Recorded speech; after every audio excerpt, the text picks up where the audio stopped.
in the world of developing people, we've done a really bad job at collecting and analyzing primary data.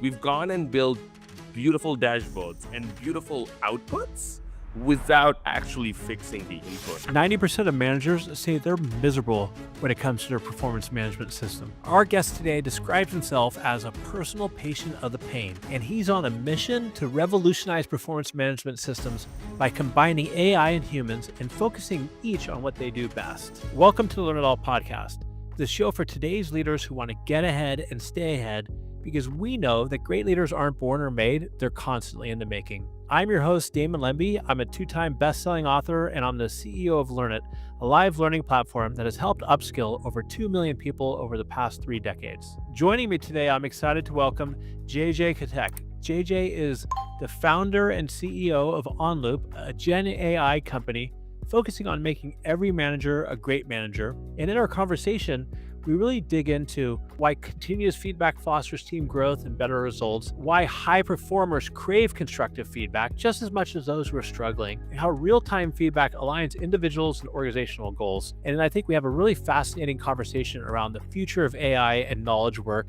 and how it's going to reshape the future. I was looking at the research, and it says up to 90% of managers are unhappy with traditional performance management systems. So obviously it's broken. So what is it about these traditional management systems that is broken? Yeah, you're literally right. This morning, before I came onto this podcast, I was listening to a Naval Ravikant Balaji Srinivasan interview, and they were talking about what technology was able to do in the last sort of 30 or 40 years is take away physical drudgery, right? So dishwashers, washing machines, cars, like things that sort of helped you with sort of taking drudgery away from the physical world.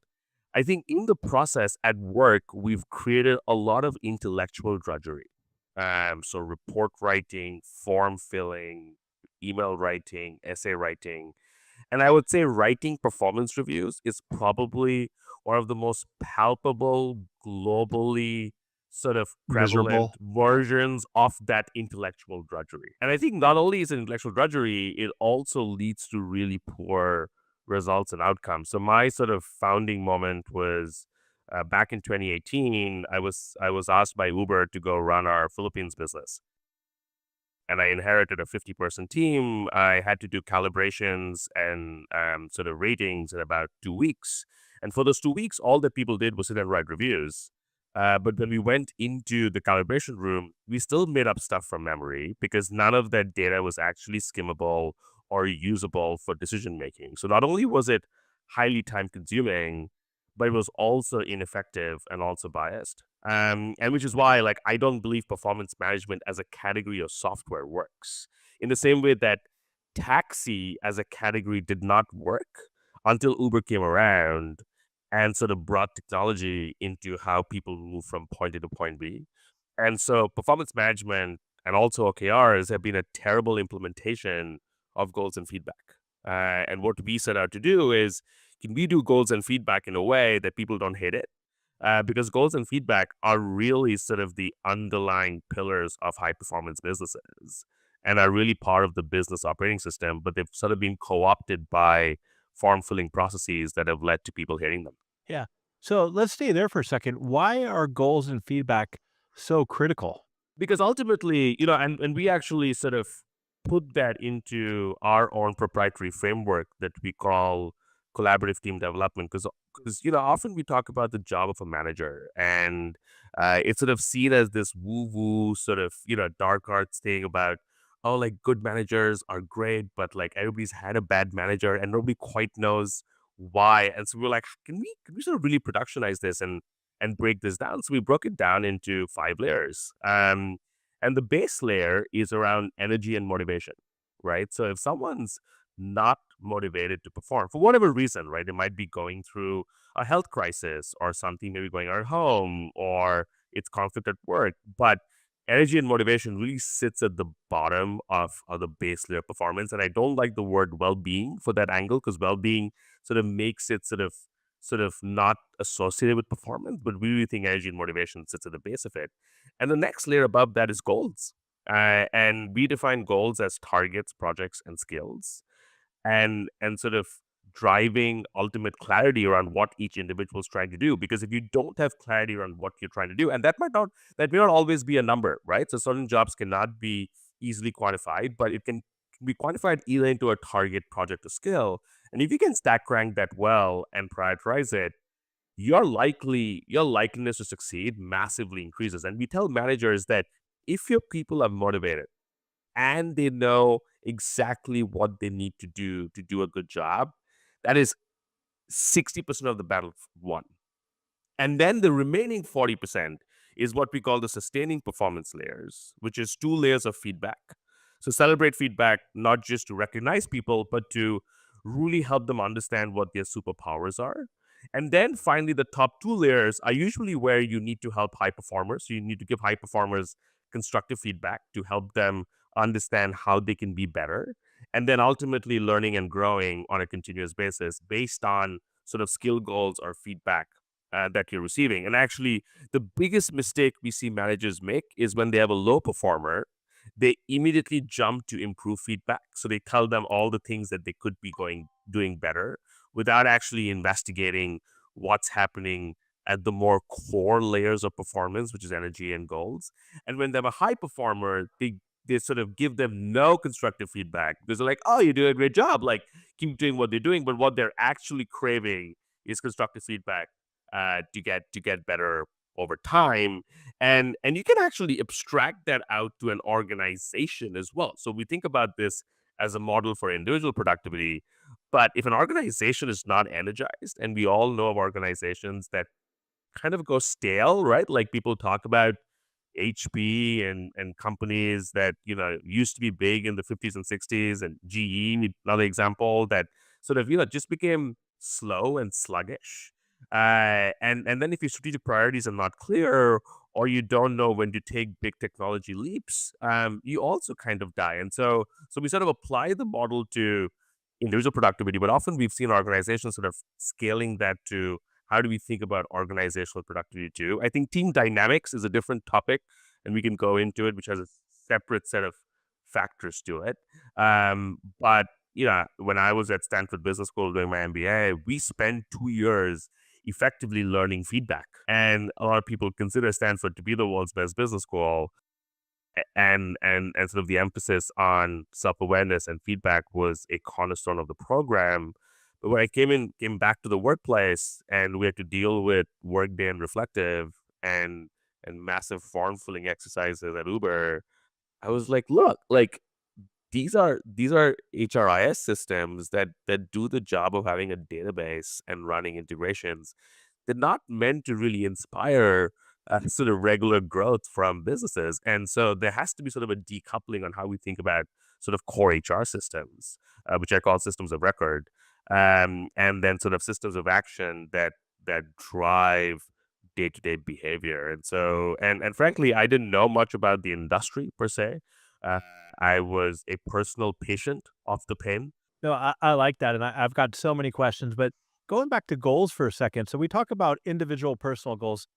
I've had other people on the show talk about also the importance of not only knowing your own personal goals, but also goals of other team members, right? And having transparency into that, because if you don't have transparency to that, sometimes you're not all aligned in the same direction.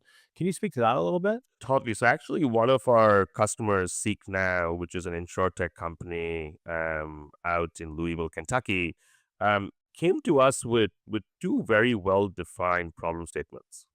One was their individual contributors were actually feeling very disconnected from the business because they were going about their work, but they actually could not see how their work contributes to the bigger picture.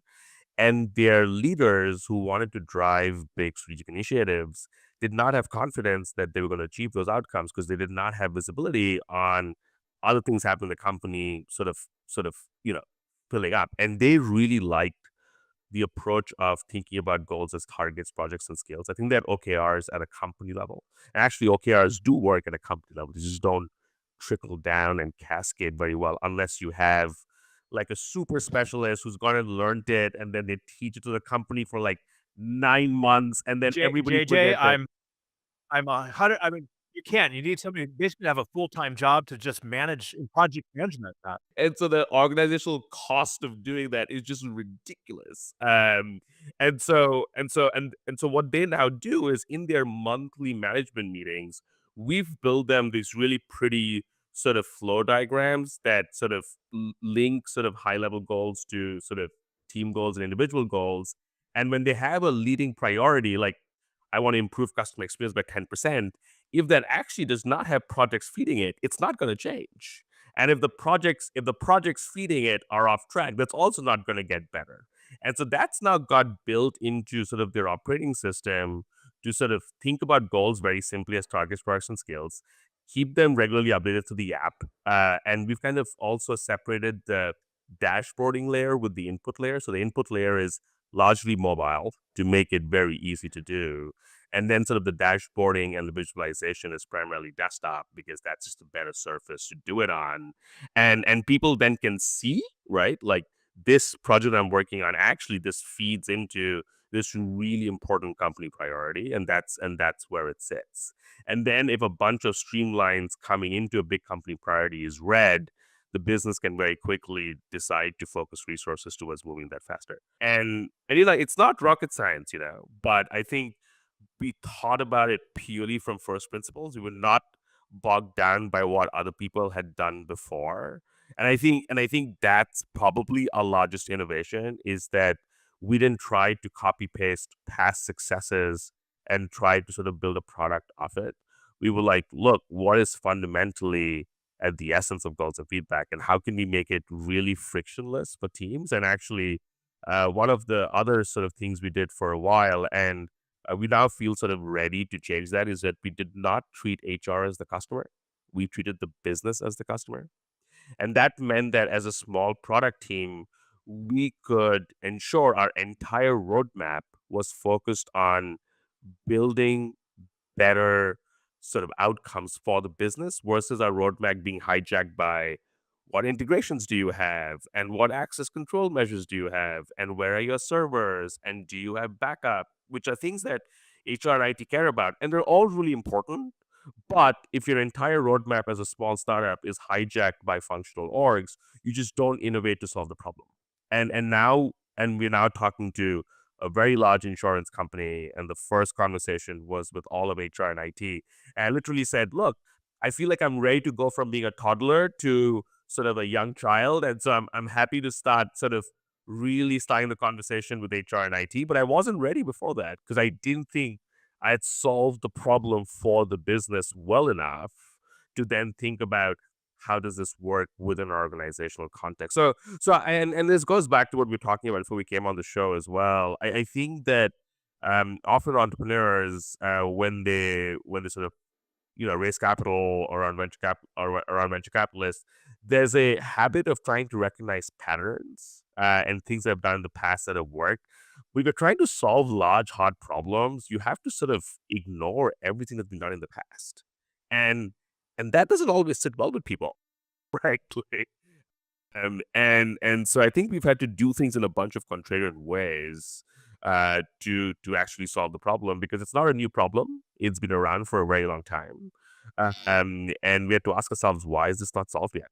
And for me, that's a combination of technology. I think AI is beautiful in how applied AI can be used to make goals and feedback a lot simpler. And we started working with GPT-3 back in early 2021. So we've been building Gen AI native tech for about 3 or 4 years now.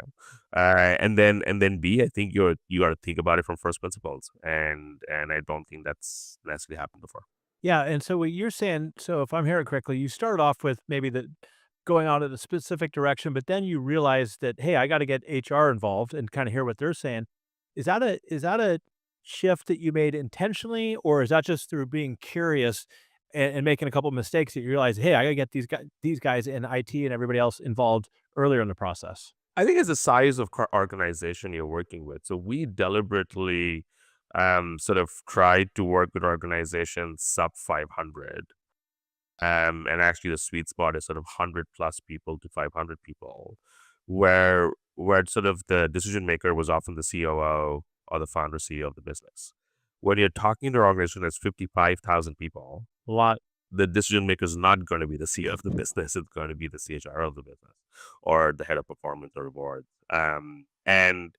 But I did not want to go quote unquote enterprise first because I felt like that would hijack my roadmap in the wrong direction. So I think there's a term in software about going up market, and sort of when do you go up market?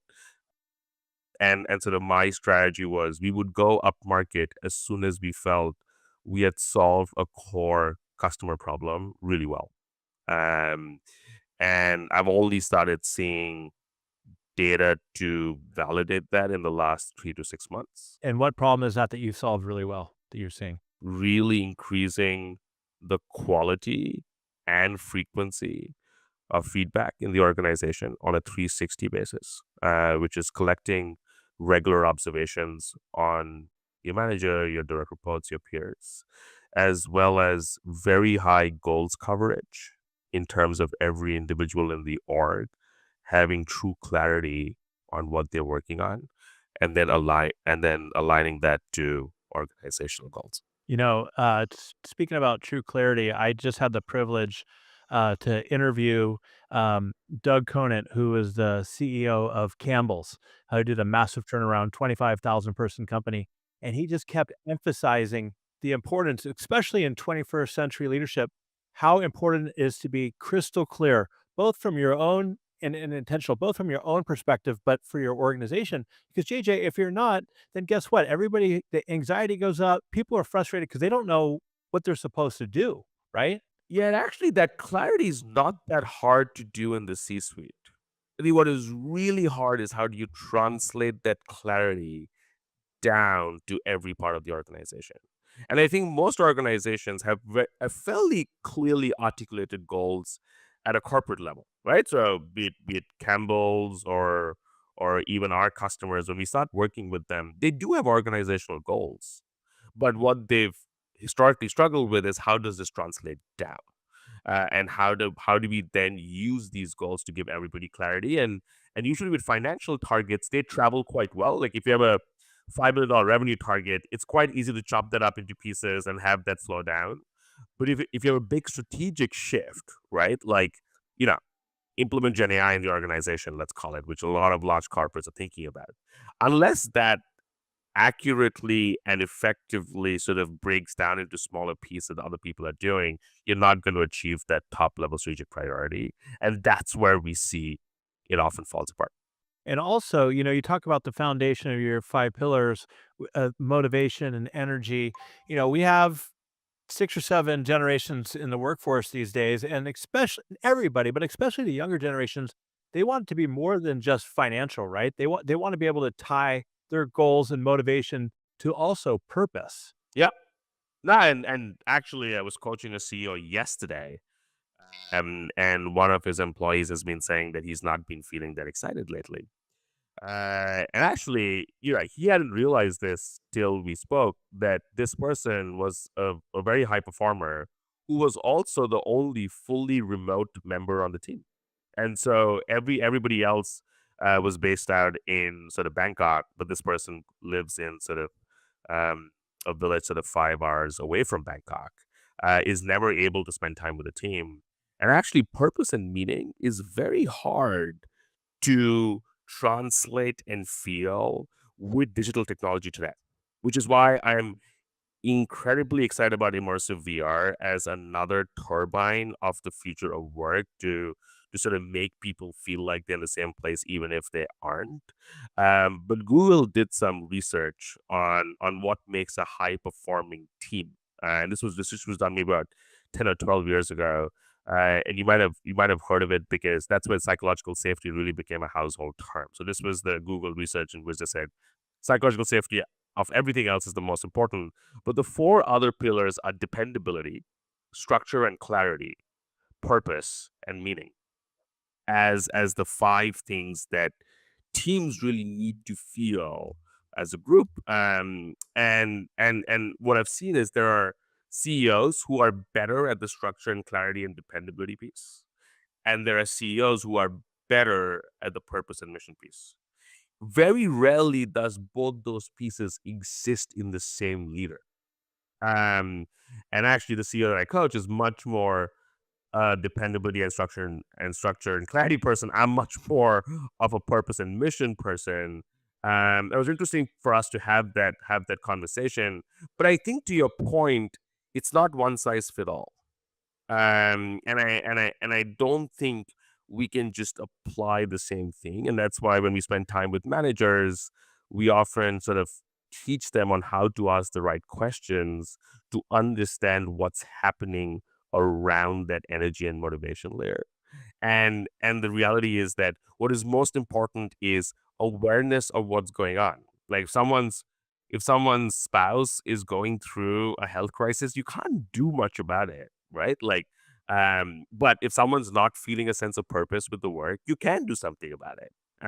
And so I think being intentional and being aware um they don't sound like ROI and dollars, but often some of the most important currencies of actually building great businesses. And that's been the arc of my career is how do we really think about people, but from the core lens of driving business outcomes. And unfortunately, I don't see people marry the two very well. Well, they need to, and here's why. Because I mean, technology. I mean, I'm out here in San Francisco. We talked about that, right? It's the hotspot epicenter for AI and everything.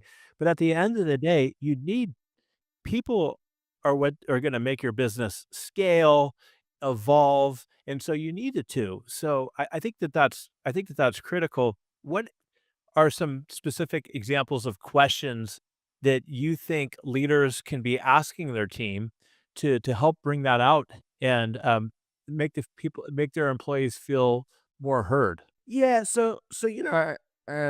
also been a lot of research around vulnerability and sort of what vulnerability brings into the workplace. And our number one core value is trust. And the reality is that if people don't feel trusted or they don't trust you, I think the chances of opening up is much harder.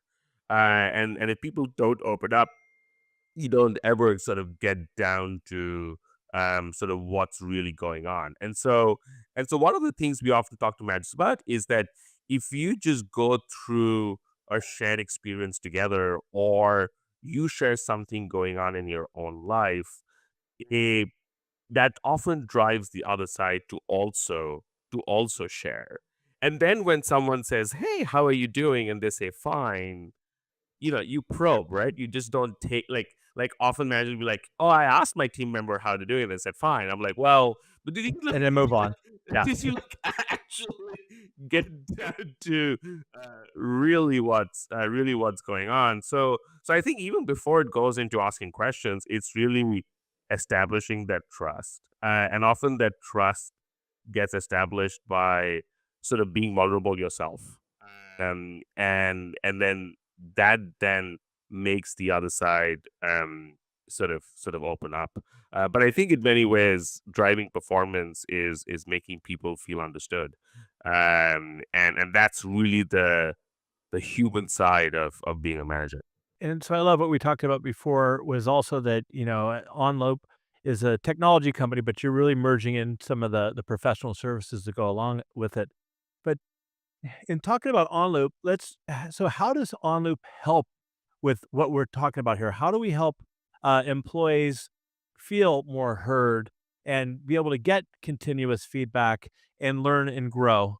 So, we have an oversized focus on every manager in the organization. So, if you go to our website, it says making every manager a great manager.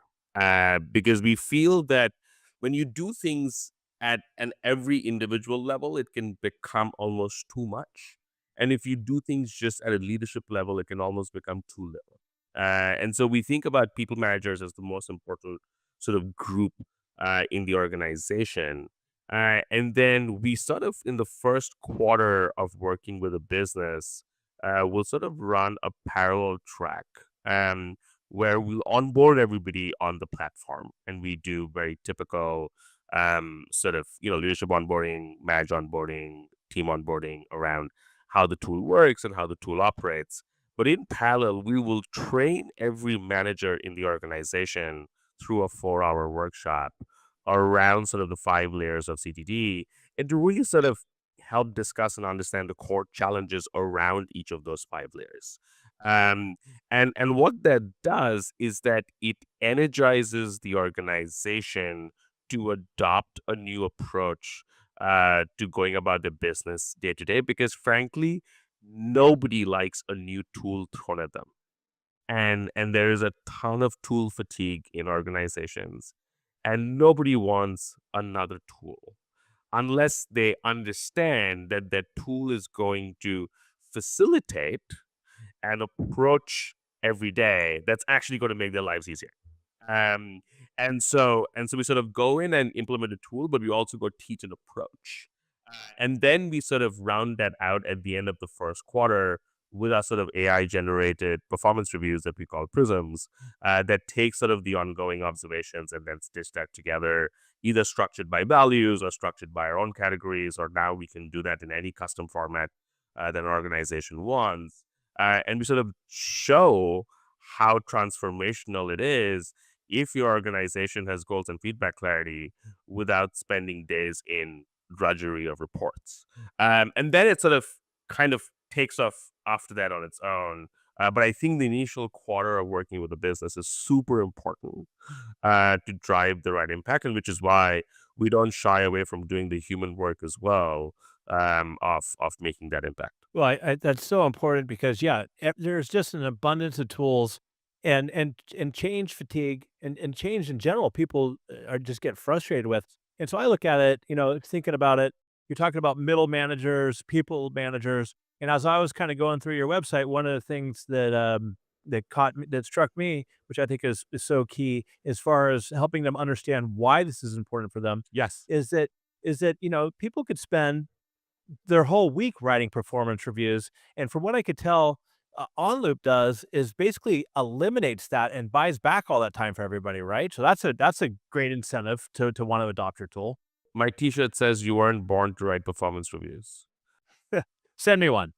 I believe that 200%, because yeah, it's AI is very good at the stitch together output. What humans are very good at is observations and insights. And so through our approach, we shift all the human energy towards capturing unstructured observations and insights, either through voice or text.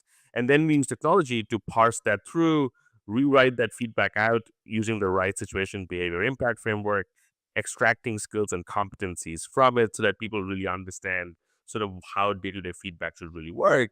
And then when it comes time for more structured reviews, we then stitch all of that together as a cohesive output. That way, everybody in the company is using a similar language base. It's not then biased on which manager is more sort of, positive versus negative, extroverted versus introverted. And so we start trying to look at everybody in the organization through a similar lens of eloquence.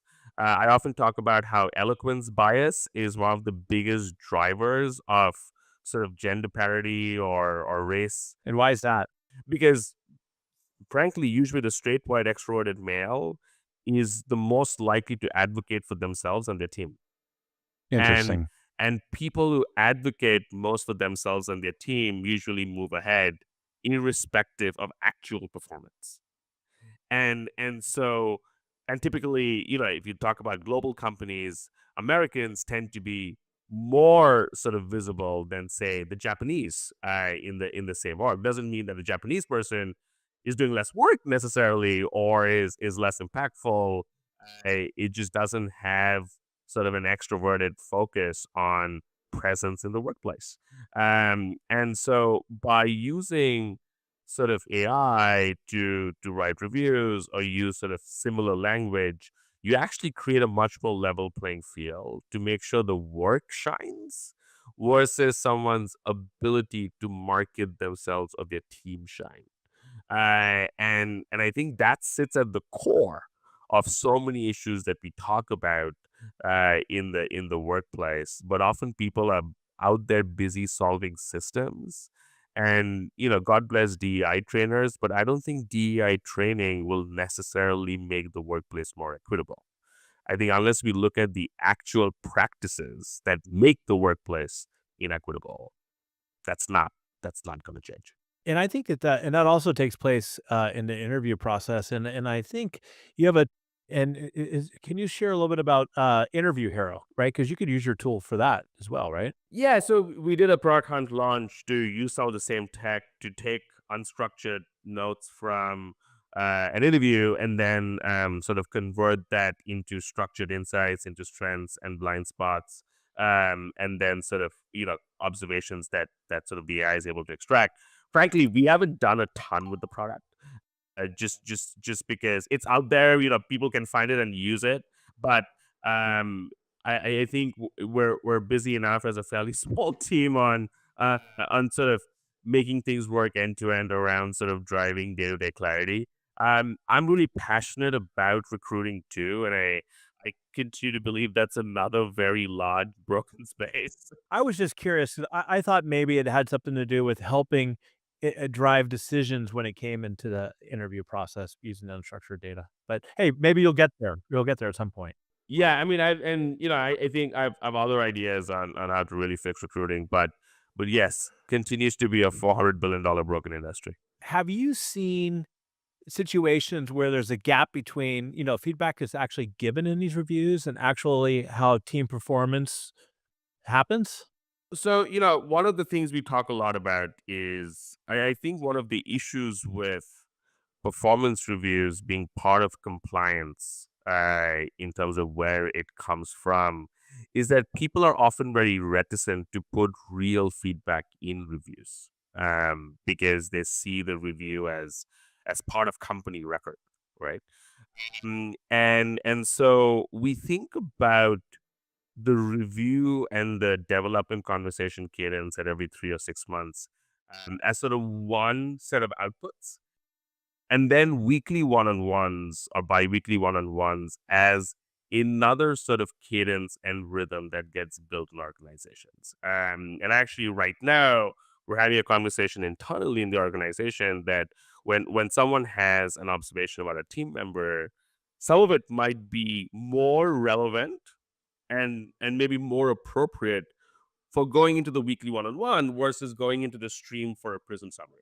Um, and team performance will ultimately boil down to essentially whether the team has the skills to go achieve the targets and the projects that they need to go achieve. And which is why we think about skills in the same importance as targets and projects as we think about goals. Often in companies, you have business goals and then personal development goals, and they sit separately, which we also think is super wrong because then people focus on the business goals, forget the personal development goals, and that becomes irrelevant. But often a team or a person may not be able to do their core job very well because there's an inherent skill gap.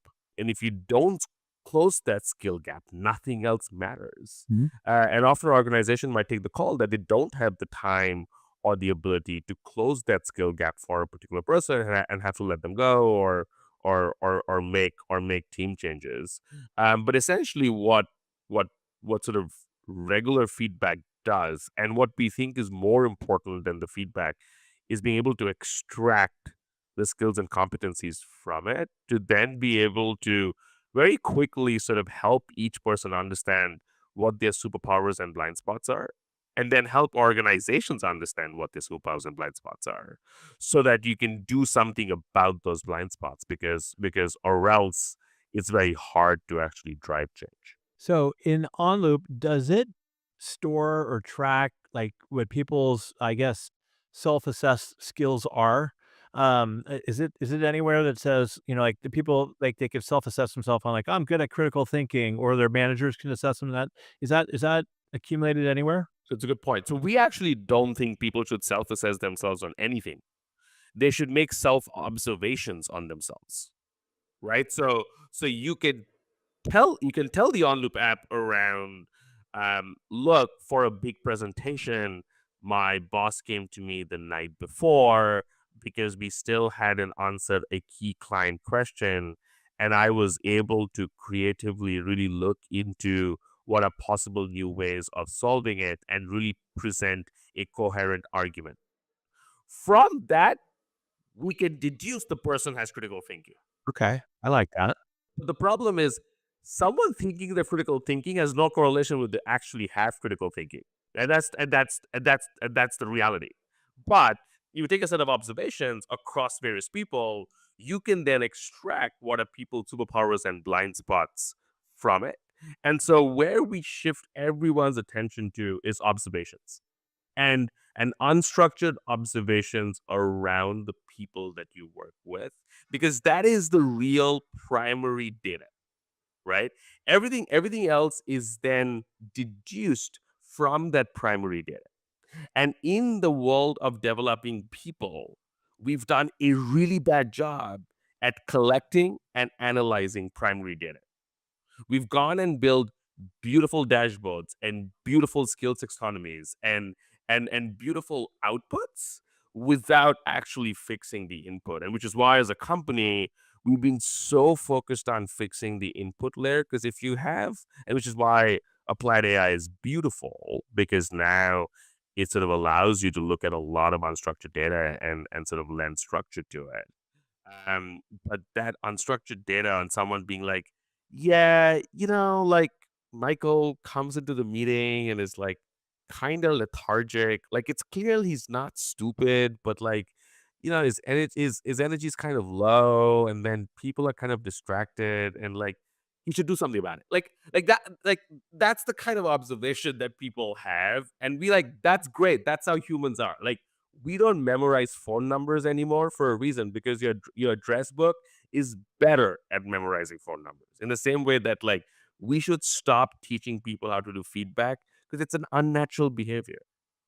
You need to show them, you need to take their observations and then show them. Actually, we've started seeing at a few customers that people are using lesser AI enhanced reviews over time, from an individual feedback perspective. And we try to understand why. It's because people are learning how to do good feedback, right? So like if you put parking sensors and parking cameras, people get better at parking, because now you know how close you are to the curb. And so next time you don't have a parking camera in your car, you can probably park better, versus if you never saw what good looked like. And so I think we've kind of gone about it a little bit backwards, in how we've thought about equipping people with the right skills. And sort of our belief is, don't try to make them do something unnatural. Meet them where they are, and then use technology to then cross the hump. I love that. I think that's awesome because you can't help solve for blind spots and superpowers if you don't have a place to start at. Now, one of the things I heard you just say right there is you said, stop teaching people how to provide feedback, right? Yeah. Is that what you're Yeah. saying? Now, Yeah. how about this? I mean, you studied this at Stanford for a couple of years. I also just interviewed this another amazing guy, Craig Dowden, who wrote a great book called A Time to Lead.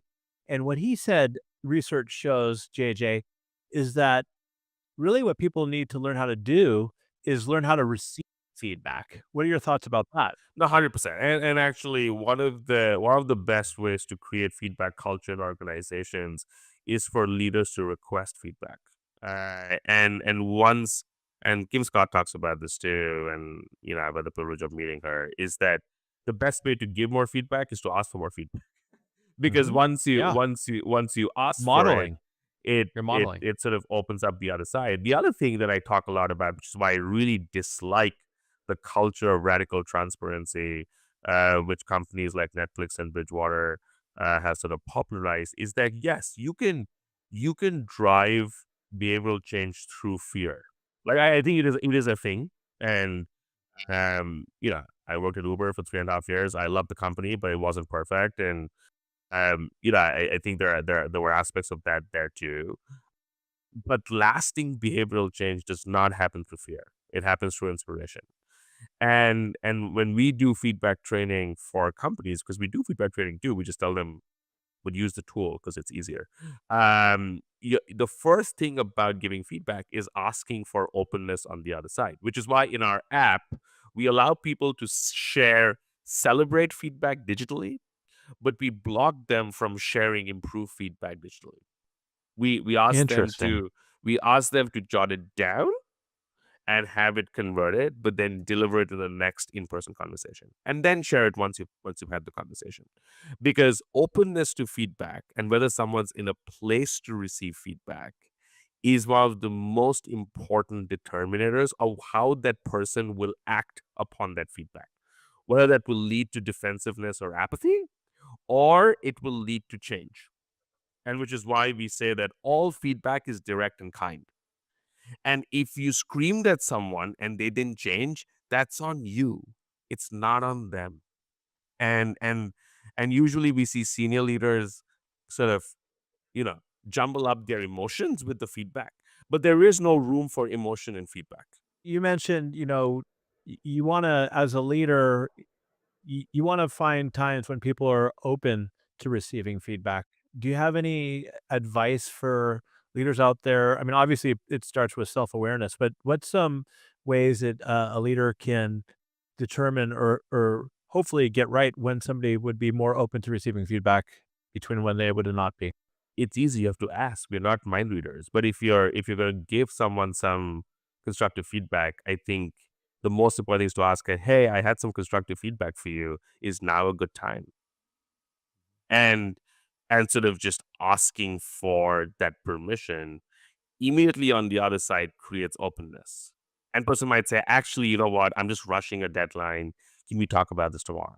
And if somebody says they're not open, you gotta be okay with that, right? I mean, you can't just push forward anyways. And also, I don't think you should ever give constructive feedback in a group in front of people either, right? I mean, Celebrate publicly, shame privately. yeah, or not even shame, even if it's just constructive, right? You just people nobody wants to be called out in front of their team. No, I mean, I think it's interesting. There are times when I will do it, and I will explicitly say this is because I think this is something that is relevant to everybody, right? So if someone did a piece of analysis that did not say tied back to a customer insight. I'm making up a scenario, right? Mhm. And you're delivering that feedback as to why that didn't hit the mark.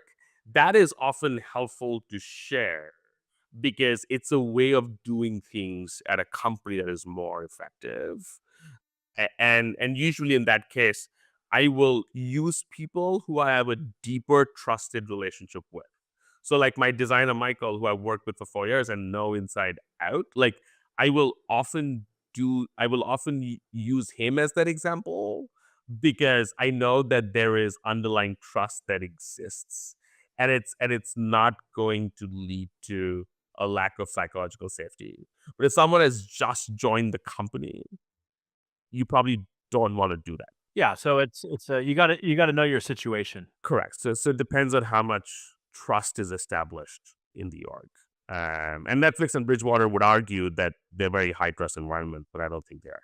Yeah, and the last thing I'll say about all this is, what's so great about your tool is that, people wanna receive feedback, and the fact that you're making it now so it's not like the freaking Olympics happen every 4 years, it's a continuous on loop is making you're removing the barriers to make it easier for people to receive feedback more and more and more, which I believe will help drive, growth and trust in companies. So let me ask you this as we kind of wrap it up here. What do you believe is the biggest long-term impact that this approach and what you're doing with OnLoop can have for the world? Mm. So our company vision is how do you unlock the full potential of 1 billion knowledge workers? And so that's the sort of big, hairy, lofty goal.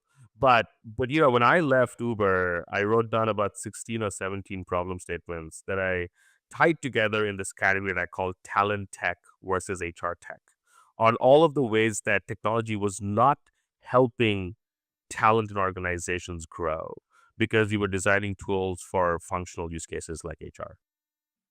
And especially in knowledge work where the quality of someone's work can be hard to determine because it's not all metricized. I think really understanding sort of behavioral superpowers of people and sort of the impact that they make allows, you know, the highest performing people to advocate for themselves, both internally and in new roles, and really sort of help each person get better. And I think the world is a little too sort of dominated by people like me, who are loud, extroverted, speak their mind, are assertive, and women, minorities, introverts, people who struggle to find their voice often get left behind. And I'd like to see a world where that's a whole lot fairer. That's great. I love it. Give me one more thing. What's one thing we didn't talk about that you want to share with our listeners? I think that AI is changing things a lot. And I think this is the most seismic shift to knowledge work ever seen. And this is really the industrial revolution for knowledge workers. And so I think the impact's going to be huge. And I think what I would like every person, including young people, to be is sort of positively paranoid about how do you truly differentiate yourself, and not just do something because somebody else told you to do. And I'm lucky that my energy comes from making decisions, inspiring other people, and kicking off work streams that haven't started yet, which I think AI will take a while to get to. And so I feel decently about my competitive advantage, but even I was paranoid when it first came out, being like, is it going to take my job? And I think everybody should be positively paranoid about what aspects of our job will AI take, and what aspects of our job AI will not take. And therefore, how can we get better at things? And I think, emotion work and emotional skills will become the new hard skills, and because all of the hard skills will be done better by machines. So you're better off learning to be a great conversationalist and to be a software developer. And so I think that will sort of turn on its head, in terms of what skills are really valued. And we've built a generation of people on cognitive ability. I would question that. And why is that? I think machines will do the cognition work a lot better than most humans will. Exactly. But if I'm trying to pitch my company, I don't think the guy at KKR wants to hear a robot pitch, even though the robot might do a better pitch. But ultimately, BD deals around sort of partnerships or sales or funding is done on trust. And I think that will be hard to replicate with AI. Yeah, I'm 100% there with you. I think if you have your head in the sand and you're going to avoid AI, you're nuts, because you're just going to have to shift the way you work at a personal level and as an organizational level. And I think there's so many great advantages, and we're really fortunate to have what we have. Anyways, JJ, I mean, this has been an awesome conversation. We talked about your 5 pillars that you're working on. We did a deep dive into feedback and continuous feedback and how it permeates across the organization, and taking a different approach than the frustrations that people have with traditional performance management. And then we also touched on AI and how that's going to impact the workforce in the future.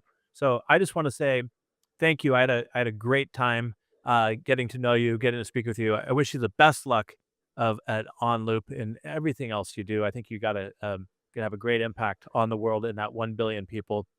So for all our listeners out there, if you know somebody who's frustrated with doing middle management, and writing those terrible performance reviews they have to do, what I think you should do, and especially if they have a little influence in the organization, take this episode and text it to them and just say, hey, check this out, and maybe look at the tool OnLoop.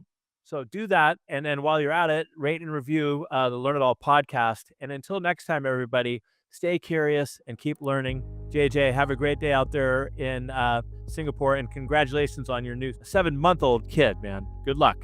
Thanks, Damon. When I talk about where do you start, specifically, point number 1 is clarity.